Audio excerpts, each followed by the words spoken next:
Oh, hello, hello, hello. Welcome to the TV room. David Bradley here.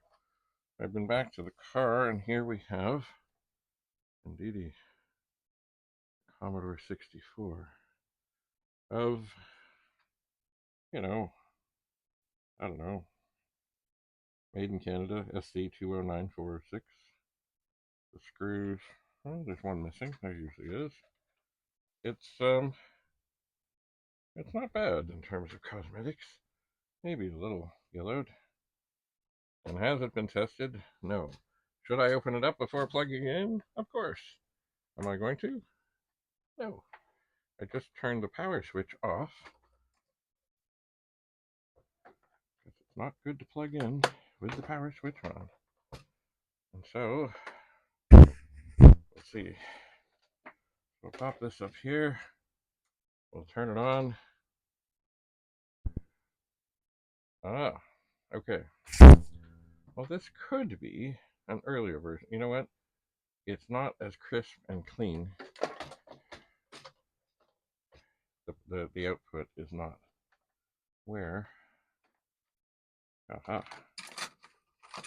Let me get Bradley's basic here.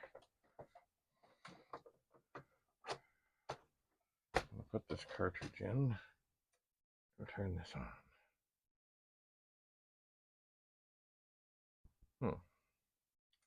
And it doesn't.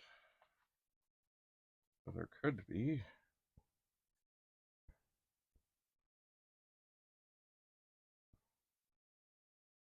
alright, I'm going to turn the cartridge off and hit the reset. Alright, I'm going to take the cartridge out.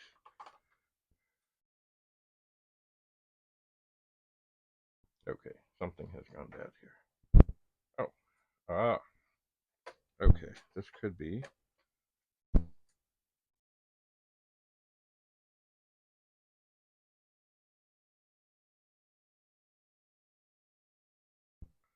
Well, that's interesting. When I first plugged it in, it came up okay, but didn't look so good.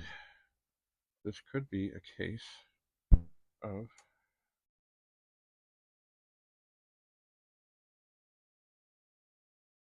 alright, I'm going to turn this off. Could be a case of a cold solder joint at the switch.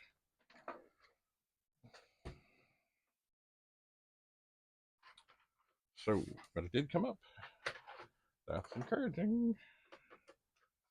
So, using tremendous force, downward pressure, you will release the screws. Let's see, there have been cases. I remember one notable one. I had a 128 that did nothing, absolutely nothing. And then I juiced up the soldering connections at the power switch, and they came to life. Life is good when that happens. So we'll open this up and have a look inside. All right, undo. Pull off the LED.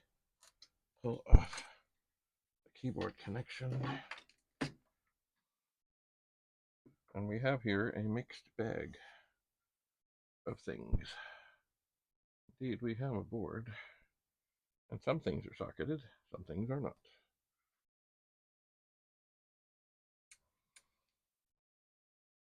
And chances are, well, it's going to take a bit more doing.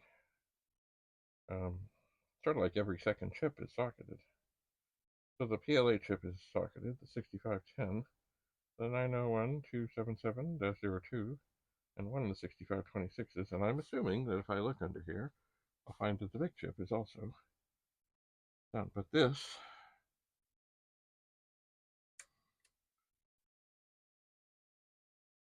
underneath here, right here, right here, chances are what we will find is that there is a bad connection. And why it worked initially, I don't know, maybe just giving it a little tug was too much for it. Maybe. I've just got it sitting here nicely.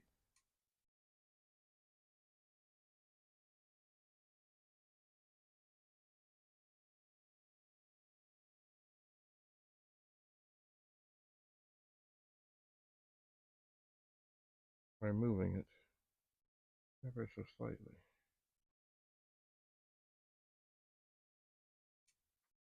I suppose there's one thing I could do right now, just to set my mind at ease.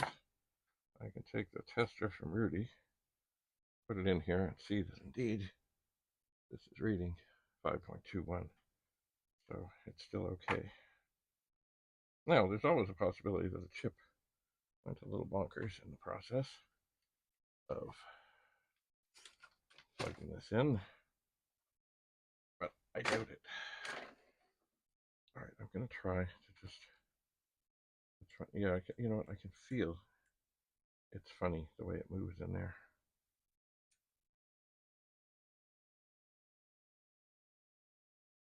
Okay, so it comes up. I don't want to touch it, I don't want to breathe on it. But the screen is not as pretty as I would like it to be on a monitor. I'm going to try again without touching anything. Hit it with the cartridge. Oh, of course, I disabled the cartridge. I will press the reset button and flip the switch. Oops, what happened? Did I not get the switch flipped? There I did. Okay. So, yeah. So it seems to be working. I don't want to breathe on it though. And I certainly don't want to do anything else because, well, it's working.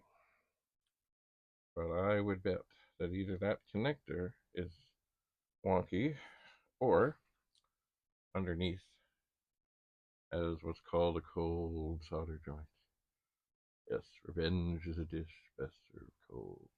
And a cold solder joint, it's not surprising because you see all of these connections here, like the joystick, not so much the power switch, you just flip it, but the power connector, the monitor connector, the disk drive, and all that, they get fiddled and shaken and such.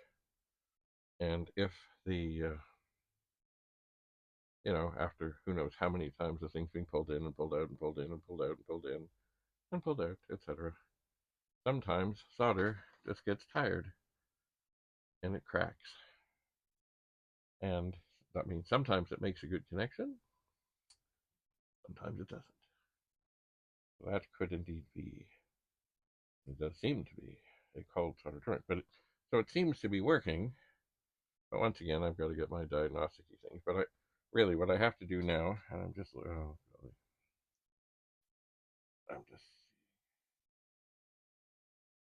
okay. It looks like the bottom board, not board, but the bottom shielding has been off before because I can pry away where they're connected, which means I should be able to get at it easy enough and try and juice that up and see what's what.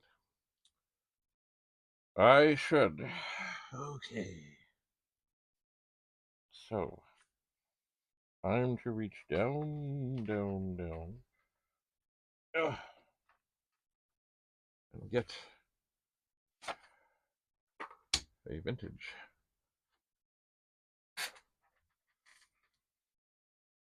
computer punch card. Commodore 64. I'm afraid to touch it.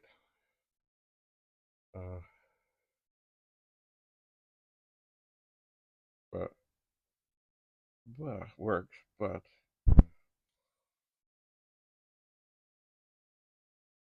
likely has a cold solder joint for many at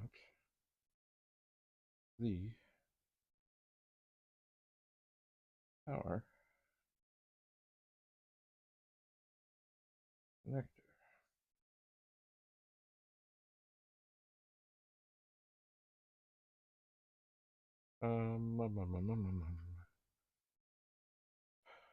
PLA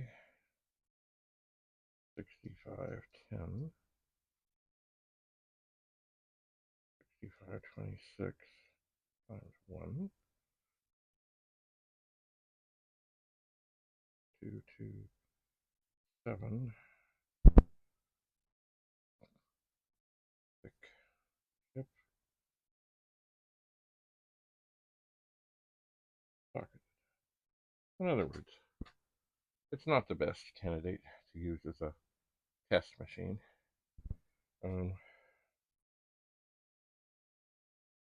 Bradley's basic part works. That's a good sign, because that means that, there are certain areas of certain chips that do certain things, and it means that the cartridge port is working. That is a good thing. Once again, got to run the pseudo diagnostics. Got to see what's what, got to hear what's what, and chances are, first thing before any of that, I really need to get the power. I'm sure if I touch this cord, things are not going to go well, so I'm not going to do that. I'm not, but it looks clean. It is a 250407 revision A. Copyright 1983, Commodore International, Commodore 64.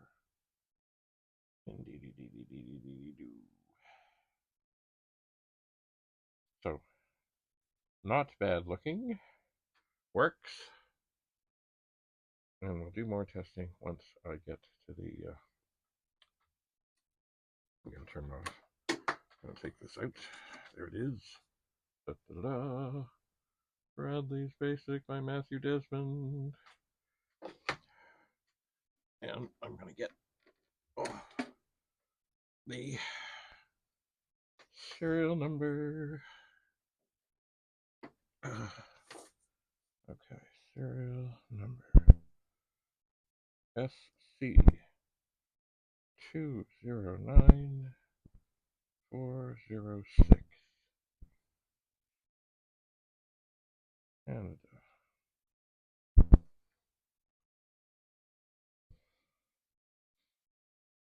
Good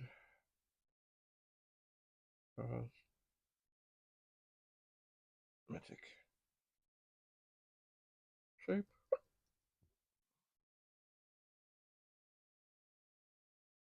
Maybe a bit discolored.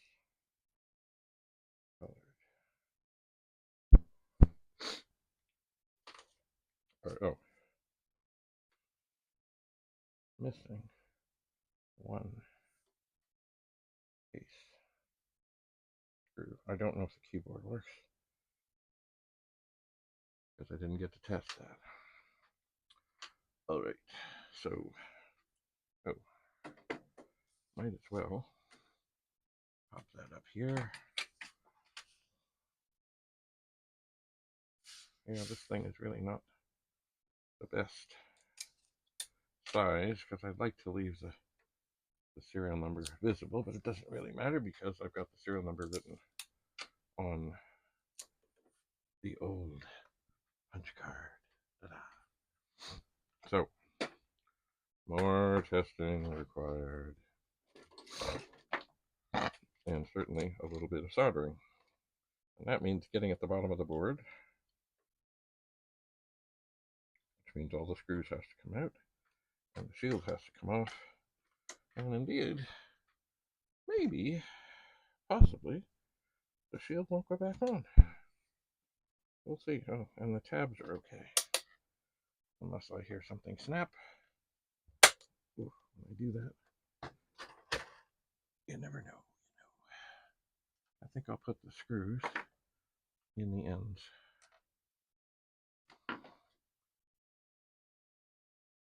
I think I will.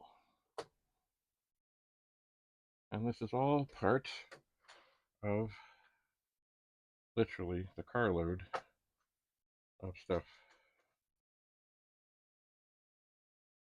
that I picked up last weekend.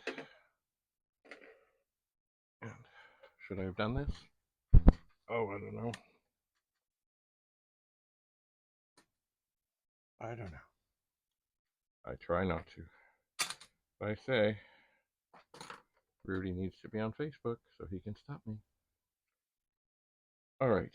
Well, oh, that doesn't need to be on.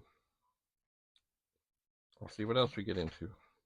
This is the initial first assessments. Thanks for coming. We'll see you again.